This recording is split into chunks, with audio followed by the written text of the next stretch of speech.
네, 감사합니다.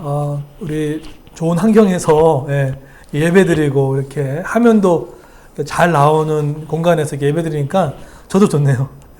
그리고 오랜만에 또 우리 박민 사님도 이렇게 함께 오셔가지고 예배 드리는데 너무 좋습니다. 우리 온라인에 드신 예배 드신 분들도 이제 조금 코로나가 지금 300명대라고 지금 하죠. 이제 점점 내려가게 되면 우리 대면 예배도 지금 사실은 대면 예배는 풀렸습니다. 그래서 언제든지 올 수 있으니까 가능하신 분들은 함께 와서 동참했으면 좋겠습니다. 같이 이제 나누겠습니다. 그 3년마다 그 기윤실이라는 데가 있습니다. 기독교 윤리 실천 이라는 이제 그 단체가 있는데요. 이 단체에서 3년마다 한국 신뢰도 조사 연구를 합니다.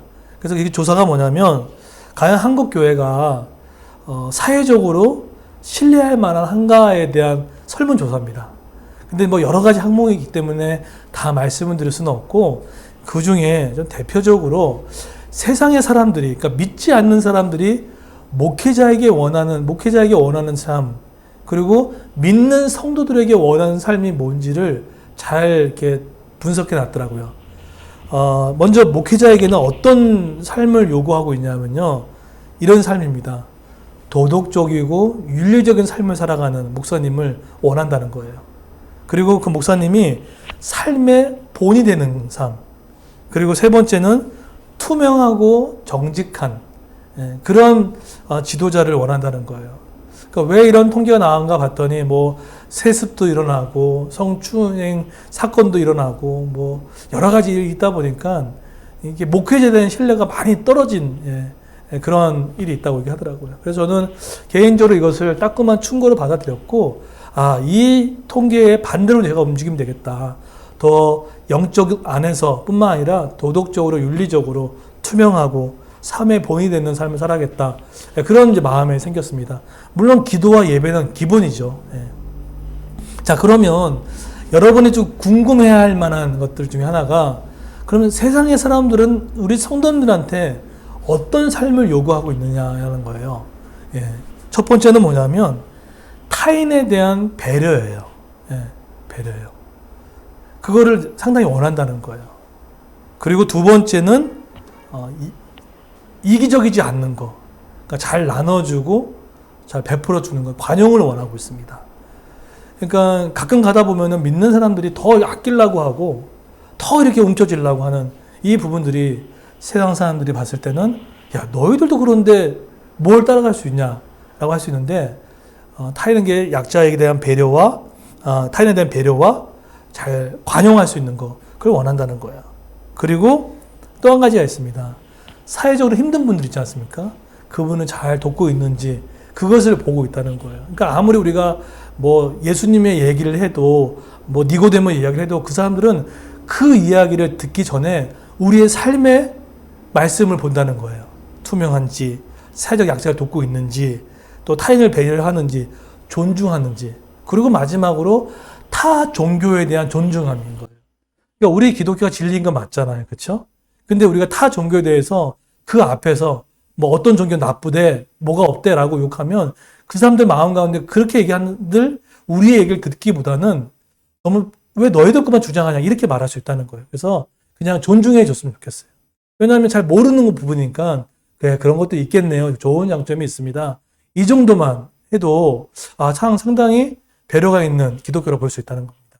이것이 바로 세상 사람들이 우리 성도님한테 직장이나 어떤 사업장에서 원하는 모습이라는 거예요. 그런데 제가 이제 당장 이제 이렇게 말씀을 드리면, 아니, 그것이 뭐 떡이 나옵니까? 뭐 그것이 그렇게 뭐 밥이 나옵니까? 아마 이렇게 생각하시는 분도 있지만, 정말 떡이 나오고 밥이 나와요. 이번 이 깨끗한 예배 장소를 섬겨주셨던 우리 집사님이 계시잖아요. 그분이 자기 생업이 있음에도 불구하고 무려 4일 동안 이 공사를 도와줬단 말이에요. 뭐 이런 가벽도 섬겨주고요. 뭐 저런 음향도 그렇고 뭐 진짜 아낌없이 베풀어준 것 같습니다. 그런데 한 번은 공사를 하고 있는데 전화가 왔어요. 이 집사님한테. 그랬더니 집사님 저 얼굴이 조금 어두워지는 거예요. 그래서 제가 이제 무슨 일 있으세요? 라고 이제 공사 중에 물어봤더니 이런 얘기를 하더라고요. 업체에서 120만 원을 현금으로 줄 테니까 그 중에 30만 원을 상품권으로 깡을 해달라는 거예요. 뭐 이런 게 있나 봐요. 그러니까 한마디로 이 이야기는 그러니까 불법을 저지르겠다는 거예요. 네. 그러니까 장부상에는 상품권은 기재가 안 되잖아요. 그랬더니 이제 이 지사님이 이런 자에 그렇게 할 수 없다고 전화를 다 끊었다고 얘기를 하더라고요. 그래서 제가 지금 이제 이 지사님도 전에 매출의 한 90%에서 뭐 한 3, 40% 나오지 않는 지금 매출의 현실을 겪고 있잖아요. 제가 그랬어요. 지사님 이런 일이 많냐고. 그랬더니 되게 많다는 거예요. 그냥. 근데 자기는 오히려 그럴 때 아예 그 업체랑 거래하지 않는다는 거예요. 그럼 제가 속으로 그랬어요. 야, 그럼 그렇게 거래를 안 하게 되면 어떻게 하지? 어떻게 생업이 되나? 근데 그분이 이거 분명하더라고요. 내가 아무리 힘들어도 하나님 보시기에 정직하지 않게 하는 것에 대해서는 하지 않겠다. 근데 저는 이것을 보면서 아까 제가 말씀드렸던 목회자와 평신도에게 바라고 있는 그 모습의 공통분모가 이 집사님한테 다 가지고 있더라고요. 투명하고 정직하고 배려를 할 줄 알고 약자를 섬길 줄 알고 이 교회도 섬길 줄 알고 이 교회만 도와주는 게 아니에요. 많은 개척교회를 많이 돕고 계세요. 그래서 그러다 보니까 아내와 저가 차를 타고 가다 그런 말을 했어요. 야, 정말 이런 집사님이라면 정말 우리도 많이 돕고 싶다. 라고 얘기를 했는데 그때 아내가 이제 어제 이제 그 유튜브를 보다가 아니 어떤 이제 그 정보를 보다가 1억 5천만 원짜리 공사가 있었어요. 그 공사를 그 집사님한테 보내줬어요. 물론 이 집사님이 알고 봤더니 교회 공사는 하지 않는다고 얘기하더라고요. 그냥 넘어갔지만 어쨌든 이런 마음이 있는 거예요. 아까 제가 뭐라 그랬죠? 떡이 나옵니까? 밥이 나옵니까? 예, 나옵니다. 우리가 그렇게 정직하고 타인에게 배려를 하고 존중하고 영우했을 때 우리 마음이 뭐가 올라오냐면 야, 이 사람한테 일을 맡겨야겠구나. 이 사람을 더 도와주겠다. 이런 마음이 올라온다는 거예요. 저는 이것이 요즘 현대판 복음 전도에서 가장 중요한 태도가 아닌가라는 생각들을 갖습니다. 그래서 이것은요, 너무 중요한 자세인 것 같아요. 그런 관점을 봤을 때 오늘 요한복음 10장이 예수님의 사역이 영적으로 풍성하지만 오늘 아주 구체적으로 선한 목자 되시는 우리 예수님께서 성도의 삶의 가운데 이 풍성한 삶 가운데 어떻게 오는지 대체 어떤 우리의 삶의 자세가 필요한지를 구체적으로 얘기하고 있습니다. 어떻게 살아가야 되지? 자, 첫 번째는요. 오늘 요한복음 10장 이야기를 이제 좀 할 건데요. 요한복음 10장을 이해하려면 약간 구약의 문화를 조금 이해를 하셔야 돼요. 여러분, 그 예수님이 양과 목자 비유를 많이 하셨잖아요. 그죠? 그리고 또 나는 선한 목자다 이런 표현도 많이 하셨고 하셨단 말이에요. 자, 그러면 10장에 들어가기 전에 구약의 배경을 좀 아셔야 될 것 같아요. 자, 보시면 당시 유대인들은요. 각 집마다 지금 반려견을 많이 키우고 있잖아요. 근데 그 당시 때는요. 유대인들은 한 집에 10마리 정도의 양을 키웠다고 합니다. 그래서 이걸 왜 키웠냐라고 하면요. 잡아먹으려고 이렇게 하는 게 아니라 겨울에 털옷 있지 않습니까? 털옷. 우리는 잠바지만 그 당시 때 겨울에 입을 수 있는 털옷을 그 양들을 취해서 이렇게 입고 다녔다는 얘기를 하는 거예요. 그래서 각 집마다 아무리 가난해도 10마리 정도의 양은 있었다는 거죠. 그래서 그런데 이렇게 털옷도 제공을 받기도 하지만 그런데 그 양들만 칠 수 없잖아요. 생업이 있잖아요. 그죠?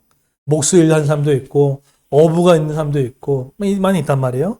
그러면 이 양들을 누가 돌봅니까? 돌볼 사람이 없잖아요. 그래서 그때 고용된 사람을 뭐라고 불렀냐면 삭군이라고 불렀던 거예요. 왜 우리 도적이 오는 삭군이라 표현을 하잖아요. 근데 그 삭군이 나쁜 표현이 아니라 각 가정마다 십시일반 돈을 모아서 어떻게 하죠? 예, 그 관리를 맡긴 거예요. 이해되셨죠? 그게 이제 그 삭군의 모습입니다. 그래서 뭐라고 표현하냐면 이 정도, 그러니까 되게 뭐 다양합니다. 근데 이 정도 큰 무리에 양들이 한꺼번에 모여와가지고 그걸 지키는 사람이 있었던 거예요. 자, 그러면 양들이 여러분 기가 막힌 게 뭐냐면 이렇게 수백 마리가 같이 있고 수십 마리가 같이 있어도 그 주인이 와서 뭐뭐뭐 양아라고 부르면 고개를 쳐들고 이렇게 한다는 거예요. 이거 염소 소리겠네요. 어쨌든 양양 한다는 거예요. 근데 그게 정말 신기하다는 거예요. 그래서 이거를 이제 궁금했던 분이 계셔가지고 어떤 교수님이 이걸 또 연구했대요. 연구를 했는데 그 레바논에 가면은 이게 좀 근동이잖아요. 레바논에 갔더니 그 양들이 어떻게 수백만이 있어도 주인이 얘기를 딱 하면은 매 하고 이렇게 쳐다볼까 되게 신기하다라는 거죠. 근데 알고 봤더니 이 양들을요 처음에 15일을 금식을 시켜놓는다는 거예요. 그러다가 이제 음식을 주고 목소리를 익히게 하게 되면 그 양들이 아 우리 주인의 목소리는 이거구나라고 이렇게 듣고 따라간다는 거예요. 그래서 간혹가다 하나님이 우리를 굶주리게 만들 때도 하나님 음성 잘 들으려고 한 건 아닌가 뭐 그런 생각도 들기도 합니다. 네. 그래서 우리가 안 굶주리면 하나님 음성 안 들으려고 하잖아요. 그러니까 때로는 삶의 굶주림도 주시고 때로는 뭐 여러 가지 어려움에 굶주림을 주셔가지고 막 주인의 음성을 안 들으면 그렇게 할 때도 종종 있다고 하죠. 그래서 이렇듯 이런 문화적인 배경 가운데 10장을 읽으시면 이 10장이 너무 쉬워요. 너무 쉽습니다. 근데 오늘 이 요한복음 이 10장을 통해서 그럼 이건 나랑 상관없는 얘기 아닌가? 목자와 양의 문제인데 그거는 이스라엘 문제지. 아니요. 비유입니다. 그래서 오늘 이 말씀은 누가 들어야 되냐면요. 하나님과 성도가 된 사람이 들으셔야 되고요. 부모와 자녀가 된 사람이 이 설교를 오늘 들으셔야 되고요. 그리고 또 사업을 하시거나 직장 다니는 사람과 손님들과 관계에 있었을 때 사람들이 이 말씀을 들으셔야 되고 어쨌든 이 말씀은 그때만 해당되는 게 다 들으셔야 할 내용들이라는 겁니다. 자, 그러면 한번 이제 요런 이제 백그라운드를 갖고 말씀을 들어가면 자, 예수님이 어떤 분이시냐라는 것을 보면 우리가 앞으로 어떻게 살아갈 것인지를 좋은 지침을 줍니다. 첫 번째는 예수님은 진정한 보호는 예수님께 온다는 거예요. 따라해 보실까요? 진정한 보호는 예수님께만 옵니다. 네. 자, 이게 무슨 말인가? 자, 7절에 보시면 예수님께서 다시 말씀하셨습니다. 내가 너에게 진리를 말한다. 나는 양들의 문이다. 여러분, 이 표현 무슨 뜻일까요? 그냥 문이라고 하면 되는데 양들의 문이라고 한 게 이게 무슨 뜻일까요? 근데 이 번역이 정말 정확한 번역이에요. 원래는 개역개정이나 다른 번역본에는 양을 위한 문, 이렇게 양의 문이라고 나오는데 이 번역이 맞습니다. 양들의 문. 이 표현이 맞는데 왜 예수님은 양들의 문이라고 표현했을까요? 자, 보세요.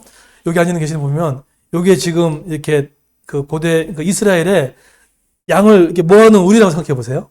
그러면 이제 여기 신용순 양, 우리 문학교 양, 우리 박민산 양이 온 거예요. 우리 정재 양이 왔고 그러면 여러분이 들어올 때 어느 문으로 들어오셨습니까? 어느 문이죠? 저 문을 통해 들어오셨잖아요. 그죠? 근데 당시에 이런 양의 문인데 그 앞에서 서 계신 사람이 있었는데 그게 바로 목자예요. 그 앞에서 들어올 때 그냥 양들이 이렇게 들어오지 않아요. 이만한 막대기로 이렇게 해놓고 양들이 들어올 때 어디 상처가 나는지 풀 뜯어 먹어 갔다가 어디 아프지 않았는지 그걸 보고 들게 한다는 거예요. 그래서 예수님이 뭐라고 했냐면 나는 양들의 문이라고 하는 거예요. 여러분이 어디로 들어왔죠? 저 문을 통해서 들어오신 거예요. 그것을 예수님이 양의 문이라고 표현을 한 겁니다. 그러면 여기에는 무슨 의미가 있냐면 여러분 요한복음을 빼놓고 나머지 마태, 마가, 누가복음은 나는 양의 문이다. 자기 정체성을 이렇게 드러냈고 했을 때 하나님의 나라에 대해서는 그냥 이게 하나님 나라다 이렇게 표현했다면 요한복음에서는 하나님의 나라는 이런 것입니다 라고 비유를 해요. 그래서 나는 양의 문이다 라고 표현한 거예요. 자, 그러면 예수님이 이 표현을 왜 했을까요? 그렇죠? 왜 했냐면요. 8절에 보시면 나옵니다. 나보다 앞에 온 사람들은 다 도둑이며 강도들이다. 양들은 그 사람들의 말을 듣지 않는다. 이게 무슨 뜻일까요? 여러분은 어떤 문을 통해서 들어왔다고요? 저 문을 통해서 예수님 목자를 통해서 들어오셨단 말이에요. 그죠? 근데 도둑은 어떻게 들어왔다고요? 그 문을 통해서 들어오지 않는 거예요. 자, 그러면 여기서 당시 시대를 보게 되면 그 19세기나 아주 오래된 그 역사의 고증을 보게 되면 그때 양들을 잡아먹었던 그 짐승이 있을 때 주로 표범이라고 얘기하더라고요. 표범 이런 것들이 와서 양들을 그 문으로 오지 않고 담을 뛰어넘어서 와가지고 양을 물고 도망한 일이 빈번했다 얘기를 합니다. 그래서 그것을 도덕이라고 얘기를 했던 거예요. 자, 이 얘기는 뭐냐면 이겁니다. 한마디로 우리가 양의 문을 통해 예수님을 통해서 들어온 것처럼 목자가 지켜주시는 그 문이 가장 안전하고 우리를 보호하신다는 거예요. 양의 목자 대신 예수님 저기서 우리를 지켜주시는데 얼마나 우리를 보호해주고 안전하게 거할 수 있겠습니까? 그리고 그 예수님은 어떤 분이시라고요? 99마리 양에 들어와도 한 마리가 없으면 예수님 여기 앉아 계실까 안 계실까요? 여기 앉아 계시지 않습니다. 다른 목자에게 맡기고 그 잃어버린 한 양을 위해서 찾아서 데려오신 분이 누굽니까? 그분이 바로 예수님이신 거예요. 양의 문 대신 예수님이신 거예요. 그래서 오직 그분에게만 뭐가 있다고요? 진정한 보호, 진정한 안전이 있다는 얘기들을 이렇게 하고 있는 거예요. 사실 이 얘기를 딱 들었을 때 지금 우리가 조금 약간 문화적으로 조금 떠있는 얘기지만 그 당시 때 이 얘기를 들으면 이게 확 와닿았어요. 왜냐면 그 당시 때 이 문화가 너무 많았거든요. 따라서 우리가 알 수 있는 게 뭐냐면 그분 함께 거하는 거, 밀접하게 살아가는 거, 그것이 바로 안전하다라는 얘기를 예수님이 하고 싶은 거예요. 너희가 나를 통해 들어왔을 때 너희에게는 안전함이 나한테 온다. 그 얘기를 하는 겁니다. 저는 이것을 언제 가장 많이 느끼냐면 제가 요즘에 이제 잠을 좀 이제 바꿔가려고 해요. 예전에 저의 이제 삶의 영적인 전성기가 있을 때 제가 언제 잠들었냐면 거의 9시나 10시에 잠들었어요. 그리고 새벽 3시에 오늘도 이제 새벽 3시 반에 일어났거든요. 그러면은 새벽 3시 반부터 나올 때 그 시간까지 하나님께 기도도 하고 일기도 쓰고 여러 가지 합니다. 감사일기도 쓰고. 그러면요. 제가 컴퓨터 켜놓고 감사일기를 이렇게 쭉 써내려가거든요. 그러면 정말 양의 문 대신 예수님이 나를 지켜주셨구나. 감사가 너무 많은 거예요. 네. 아, 이때 지켜주셨구나. 이거 없었는데 공급해 주셨구나. 그때 믿음의 확신이 확 있는 거예요. 저 역시도 그 새벽이 없이 그 아침에 깨어있는 그분과 밀접함이 없으면 막 세상에 파도 오죠. 뉴스를 보면 불안하죠. 뭐 여러 가지 사건이 오면 그렇잖아요. 그런데 그 새벽 깨어서 양의 문 대신 예수님과 밀접하게 착 있으면 감사가 떠오르고 감사를 정리하다 보니까 이렇게 주셨는데 이걸 못하게 해결될까? 뭐 그런 믿음이 생기고 막 그러더라고요. 저에게는 그런 모습들. 그렇다 그러면은 여러분에게는 그런 하나님이 나를 보호하신다는 예수님 나를 보호하신다는 것이 언제 있으십니까? 이게 없으면요 마음이 막 바람이 나는 겨와 같아요. 막 이리 튀고 저리 튀고. 그래서 여러분만의 그 시간을 정하셔야 돼요. 저는 그래서 좀 강하게 권면할게요. 그게 새벽 기도 시간일 수도 있습니다. 금요 기도의 시간일 수도 있습니다. 이렇게 주일날 대면 예배일 수도 있고 온라인 예배일 수도 있습니다. 어쨌든 아무도 방해받지 않는 그곳, 양의 문 대신 예수님과 1대1로 만날 수 있는 그곳에 있는 그것이 있을 때 진정한 보호가 뭔지를 경험하게 될 거라는 거예요. 그래서 그 송태근 목사님이 쓰셨던 책 중에 예수님의 10가지 명령이라는 책이 있습니다. 제가 집회 갔을 때 목사님이 읽어보라고 준 책이 있는데 그 책에서 아주 중요한 인사이트를 하나 줬어요. 어떤 이야기냐면 예수님의 기도 중에 나를 영화롭게 하옵소서라는 그런 기도문이 있어요. 이 뜻이 뭐냐면 상당히 이기적인 기도일 수 있잖아요. 하나님 나라를 위해서 구해야 되는데 나를 영화롭게 달라는 이 얘기는 이 뜻이 뭐냐면 이 뜻입니다. 나를 영화롭게 하소서라는 것은 뭐냐면 성부 하나님 나의 마음 가운데 주의 나라를 꿈꾸고 섬기고 나갈 때 저에게 힘을 주시고 그 힘을 통하여 주께 영광 돌리게 달라는 그런 의미가 숨겨져 있다는 거예요. 여러분 그래서 남을 섬기더라도 남을 도우려도 나부터 예수님 안에서 깊이 있는 그 만남이 있어야 내 주시는 은혜를 줄 수 있다는 얘기를 하더라고요. 저는 그 책을 보면서 제가 박수를 쳤어요. 아 그렇지. 제가 요즘에 내 삶을 보니까 출력이 너무 많아진 것 같아요. 한 3개월 동안 너무 출력이 많은 거예요. 에너지가 다 쓰고 나니까 주님께 붙어있는 시간이 없다 보니까 막 고갈이 되는 느낌들이 있더라고요. 그래서 내가 남을 섬기는 것도 너무 중요하지만 나의 보호자 대신 예수님께 밀접하게 양의 문 대신 예수님과 함께 있을 때 그 힘을 통해 감사가 넘쳐나야지 섬길 수 있다는 거예요. 그래서 여러분 그것은 예수님께만 옵니다. 예수님께 더 밀접해 보십시오. 감사가 넘쳐나면 가만히 있지 못합니다. 예수님께 가장 가까이 있는데 그 사람이 가만히 있을까요? 절대 가까이 있지 못합니다. 네. 자꾸 남한테 가이게 돼 있어요. 돕게 돼 있습니다. 그게 양의 문 대신 예수님이 우리에게 주시는 은혜인 거죠. 두 번째는요. 어떤 지침을 주시냐면 진정한 구원에 이르는 길이 예수님께 온다라는 것입니다. 누구한테 온다고요? 예수님께 온다는 거예요. 9절에 보면 예수님이 참 엄청난 분이세요. 모든 혜택을 다 주셨어요. 예. 자, 어떤 혜택을 주셨냐? 9절에 보시면 나는 문이다. 나를 통해 들어간 사람은 구원을 얻을 것이다. 그 사람은 들어가기도 하고 나가기도 하며 또 좋은 목초를 발견하기도 한다. 예수님은요, 여기서 구원을 얻을 것이다라는 것이 이게 단순 미래 수동태예요. 내가 구원을 얻는 게 아닙니다. 구원을요, 받는 거예요. 내가 잘해서 구원받는 게 아니라 구원을 주신다는 거예요. 그래서 구원이 예수님을 통해서만 온다는 거예요. 아까 예수님이 뭐라고 표현했죠? 나는 양의 문이다. 저 문을 통해서 들어오지 않으면 뭐죠? 구원이 없는 거예요. 네. 저 문을 통해서만 예수님이 저 문을 통해서만 구원이 있다는 것을 암시하고 있다는 것입니다. 많은 이단인들이 있습니다. 자기가 진리라고 얘기를 하지만 오직 구원은 예수께만 통해서 올 수 있다는 것을 암시적으로 얘기하고 있는 거예요.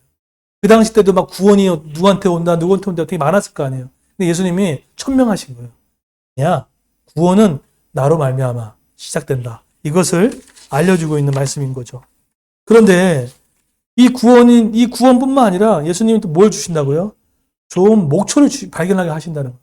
이건 실제적인 삶입니다. 10절에 보시면 하나님이 또 이렇게 얘기합니다. 나는 양들의 생명을 더욱 풍성히 얻게 하기 위해 왔다라고 해요. 그러니까 생명은 여기서 무슨 생명일까요? 맞습니다. 영원한 생명이에요. 저는 오늘 제가 이렇게 운전하고 오는데 제가 안 했군요. 아내가 했습니다. 저 아내가 아주 안전하게 80 기분 좋은 100 밟고 이렇게 이제 안전하게 이제 운전하고 왔는데 갈 땐 제가 하는데 근데 오늘 이렇게 오는 과정 제 머릿속에 이 말씀을 쭉 묵상하는데 영원한 생명이 있다는 게 너무 감사한 거예요. 영생이 있다는 것이요. 어차피 여기 앉은 모든 분들이 한 번은 죽잖아요. 이건 사실입니다. 그죠? 근데 영원한 생명. 내가 죽고 나서 끝나지 않고 영원히 살 수 있다? 저는 이상하게 이게 막 조금 감사했어요. 그때 그 나라가 좀 기대되고 감사하고 그런 기쁨들이 있더라고요. 저는 지금도 젊지만 더 젊었을 때는 이게 큰 감각이 없었는데 이게 막 오더라고요. 그런데 예수님은요, 이러한 영생한 삶뿐만 아니라 뭘 주신다고요? 좋은 목초뿐만 아니라 풍성히 얻게 한다는 거예요. 여기서 풍성히 얻게 했다라는 이 단어가 상당히 의미심장한 단어인데 에코신이라고 해요. 에코신은 이 단어가 앞에 있는 좋은 목초를 주겠다, 풍성히 같은 단어를 요한의 기자가 반복해서 쓰고 있어요. 이 뜻이 뭐냐면 실제적으로 필요 이상으로 넘치도록 주겠다는 뜻이에요. 다시 한번요. 실제적인 필요 이상으로 넘치도록 주겠다는 거예요. 그러니까 예수님은요, 내가 죽고 나서 영원한 생명을 가는 길에 대한 생명도 주시지만 이미 임한 하나님, 이 나라 안에서도 하나님이 우리가 기대했던 것보다 실제적으로 풍성하게 우리에게 채워주시고 공급하신다는 것이에요. 네. 그러니까 자꾸 이제 어느 교회라고 할 수는 없겠지만 이상하게 잘못 가르치면 당신의 상급은 하늘에만 있어 라고 해놓고 그냥 이 세상은 그냥 악한 거야 라고 하면서 아니죠. 저 세상에도 우리의 하나님의 나라를 우리 기대하는 보이지만 하나님은 이미 임한 하나님의 나라에서도 필요 이상으로 넘치도록 주시는 좋은 목조, 꼴을 우리에게 주신다고 약속을 하신 거예요. 네. 얼마나 감사합니까? 그래서 예수님이 이 땅에 오신 목적이 뭐죠? 이거를 알려주시기 위한 거예요. 야, 나는 왔는데 너희한테 정말 주고 싶은 게 있단다. 한쪽엔 선물이 뭐죠? 구원의 선물 주러 왔다. 또 한쪽이 뭐죠? 이 구원의 선물 받고 나도 너의 삶이 달라질 거다. 너의 삶이 풍성하게 더 나은 삶으로 살아갈 수밖에 없다. 라는 것에 대한 이 두 가지 선물을 주기 위함이에요. 여러분 실족하게 여쭤볼게요. 예수 구원 믿고 나서 어떠셨습니까? 가난하게 살던가요? 예수님 믿고 나서 정말로 빈곤하게 살던가요? 물론 그런 분도 있어요. 하나님이 어떤 사역 때문에 그럴 때가 있어요. 그러나 하나님께서 영적이든 내면적이든 마음 가운데 평안도 복입니다. 내가 이상하게 두렵고 떨렸던 내 마음이 예수 믿고 나서 사라진 것도 그건 엄청난 복이에요. 100억의 부자가 가질 수 없는 게 있어요. 뭔지 아세요? 평안과 안전입니다. 하수일 수는 있지만 아마 수백억이 있어도요. 그 평안, 그 엘레이네라고 하죠. 샬롬이라고 하죠. 그것은 하나님만이 줄 수 있는 절대 평안입니다. 제가 전 목사 되기 전에 예수 믿기 전에 이 평안이 없었어요. 근데 이 평안을 찾기 위해서 많은 것도 해봤지만 평안을 주지 못했죠. 예수 믿고 나면 이런 평안을 주시는 거죠. 그래서 이 선물을 주려기 오신 거예요. 어저께 저희 이제 가정사역을 같이 공부했던 교수님한테 연락이 왔습니다. 교수님 왔는데 이분이 이제 한 교회에서는 협동 목회자로 이제 사역하시고 이분이 이제 그 가정사역을 하는 전문가, 우리나라에서 한 뭐 몇 번째 내놓을 만한 전문가 교수님이시잖아요. 근데 연락이 왔어요. 참 감사하더라고요. 전화 와서 목사님 코로나 가운데 어떻게 지내세요? 라고 이렇게 연락이 왔더라고요. 그랬더니 네, 잘 지내고 있습니다. 했더니 그러시냐고. 자기가 알고 있는 몇 분의 목사님은 지금 택배를 시작했대요. 지금 네, 택배를 시작하고 또 어떤 목사님은 병원차를 지금 운행하고 있고. 그래서 제가 왜 그러세요? 했더니 소득이 아직 이제 성도들 교회 오지 않고 그렇잖아요. 않고 뭐 여러 가지 일로 인하여서 이제 아무래도 재정에 어려움이 생기니까 뭐 이중직을 할 수밖에 없는 환경이 열렸다는 거예요. 아마 이제 이 교수님도 이제 저희 교회가 이제 힘들 줄 알고 이제 좀 위로차 전화하셨던 것 같아요. 예. 근데 여러분도 2020년도 경험해봤지만 어땠습니까? 그래서 교회가 하나님께서 정말 합심기도의 능력을 하나님이 보여주셔서 정말 아까 말했던 에코신 실제도 필요 이상으로 하나님께서 이렇게 많이 채워주시고 은혜 주시고 복 주심을 경험을 했잖아요. 그런데 이 교수님도 그랬던 거예요. 교회 사역은 다 막혔대요. 강의 나갈 수가 없고. 그런데 여러분 그 국가기관에서 1년 동안 정말 바빴대요. 1년 동안 국가기관에서 불렀대요. 이 교수님 두 분을요. 불러가지고 공무원들 가정사역을 시키는 프로그램을 1년 동안 내내 했다고 얘기를 하더라고요. 그런데 이 교수님 부부가 얼마나 귀한지 이게예요. 이 남자 목사님은 사업도 하고 이제 공부도 목회도 같이 병행하는 그런 이제 아주 특별한 사역을 하고 있어요. 기간 사역이라고 합니다. 그런데 이 교수님 두 분 가운데 햇불 트리니티에서 지금 교수 사역을 하고 있는데 돈 1원도 안 받으세요. 그럼에도 불구하고요. 하나님께서 그 교수님 가정 가운데 1년 동안 국가기관 가운데 하나님께서 열어주시는 은혜가 있다는 거죠. 내가 뭘 느끼냐면 우리가 아무리 우리의 삶에 하나님께서 정말 풍성한 부분을 주시는 분이시구나. 주시는 분이시구나. 실제적 필요 이상으로 넘치게 하시는 분이구나라는 것들을 많이 느끼게 됩니다. 1874년에 나온 책이 있습니다. 리차드 백스터의 참 목자상이라는 책이 있습니다. 아주 유명한 책이죠. 근데 그 책에서 목자에게 해당되는 말을 합니다. 여기서 목자라고 하면 목회자도 될 수도 있고 직위임도 될 수 있고 부모가 될 수 있습니다. 근데 뭐라고 얘기하냐면 이겁니다. 당신이 주의 일을 감당하면서 세상의 유혹을 받을 수 있다는 거예요. 그러면 세상의 유혹을 받았을 때 가장 먼저 유혹을 받을 때 하나님의 일들이 소홀히 여겼을 수 있다는 거예요. 그런데 하나님의 일과 유혹이 왔을 때 하나님이 소홀히 여겼을 때 그때 왜 그렇게 되냐라고 이제 너무 직설적으로 얘기하더라고요. 그것은 바로 내가 어떤 하나님 일을 감당하는 하나님 일을 좀 내려놓고 자신의 세속적인 욕망과 유혹 앞에 나갔을 때 왜 그것이 멀어졌을 때 여러 가지 이유가 있겠지만 결국은 염려와 불안 때문에 하나님은 나를 자꾸 멀리하는 일이 생겼다는 거예요. 그러지 말라는 얘기를 하는 겁니다. 리차드 백스터는요 아주 유명한 목자이고 신학자이고 유명한 분입니다. 그러면서 이 얘기를 합니다. 근데 여러분이 기대할 것은 뭐냐면 여러분이 하나님의 나라와 일을 구해 나갔을 때 여전히 끊임없이 하나님께서 필요 이상의 공급을 해 주실 뿐만 아니라 여러분의 어둠의 권세, 여러분의 목을 조리는 일이 생겼을 때 빛 대신 예수님이 그 빛으로 그를 물리쳐 주실 것을 경험하게 될 것이다 라고 이야기를 해요. 그게 참 목자 대신 선한 목자 대신 예수님이 우리에게 주시는 은혜라는 거예요.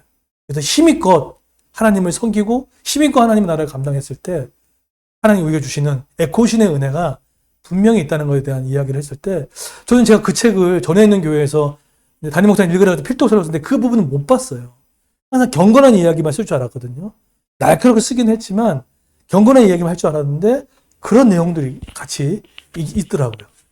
그래서 이런 풍성한 삶이 우리에게 하나님 반드시 있다는 거 기억했으면 좋겠다는 생각을 했습니다. 그런데 이것이 그냥 되지 않습니다.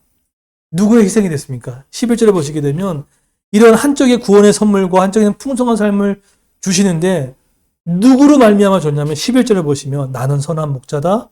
선한 목자는 양을 위하여 자기 목숨을 내놓는다라고 얘기를 합니다.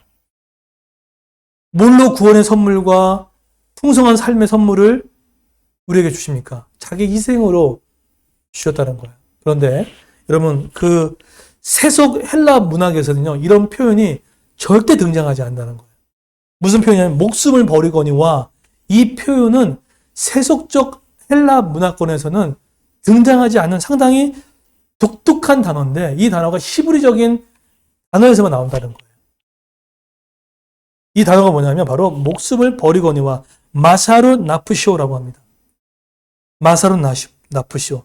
예수님이 자신의 의지로 죽음을 받아들이고 희생의 제물로 바쳐줌으로 인하여서 우리가 구원을 받게 되고 풍성한 삶을 얻게 되고 그분의 채찍을 맞음으로 우리가 나음을 받았고 또 그분의 채찍을 휘둘림으로 우리가 나음을 받는 선물이 자기 희생으로 마샤르 나프쇼 그분의 희생으로 우리가 되어줄 수 있음을 보게 되어집니다. 여러분의 구원의 선물 풍성한 지금의 윤택한 삶 누구로부터 흘러나왔습니까? 누구로부터 흘러나왔습니까? 예수님의 자기 희생으로 말미암아 주신 거라는 거예요. 그것을 기억하는 것이 예배고 그것을 기억하는 것이 바로 기도고 그게 복음입니다. 우리에겐 선한 것이 없어요. 지금에 일어난 모든 것들은요. 하나님이 자기 희생을 우리에게 주셨던 것입니다.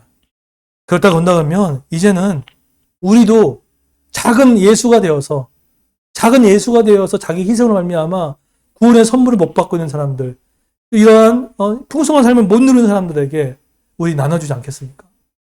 우리 작은 도서관 뜰 가운데 30명의 후원자들이 생겼습니다. 우리 70명의 영혼 더 세워져서 그들 또한 100명이 세워져서 또 누군가의 가정을 도울 수 있는 그런 흘러감이 있어서 영적인 플로우들이 일어났으면 좋겠어요. 나의 구원의 선물과 풍성한 삶을 또 누군가에게 또 나눠지는 은혜가 있는 저와 여러분 되기를 예수님의 이름으로 축원드리겠습니다. 네.